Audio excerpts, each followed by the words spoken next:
প্রিয় নবী সাল্লাল্লাহু আলাইহি ওয়াসাল্লামের শেখানো দোয়াটি যারা নিয়মিত সকাল বিকাল আমল করবে, আল্লাহ তাআলা তাদেরকে বিষাক্ত পোকামাকড় ও যাবতীয় হিংস্র প্রাণীর আক্রমণ থেকে হেফাজত করবেন।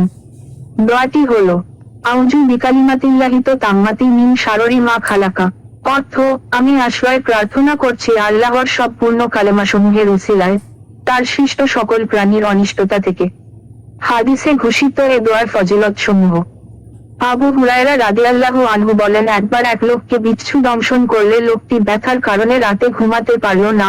সকালে রাসূল সাল্লাল্লাহু আলাইহি ওয়াসাল্লামকে বিষয়টি জানালে তিনি বললেন, যদি সন্ধ্যাবেলায় এই দোয়াটি পড়তে তাহলে সকাল পর্যন্ত বিচ্ছু দংশন তাকে কোনো ক্ষতি করতে পারত না।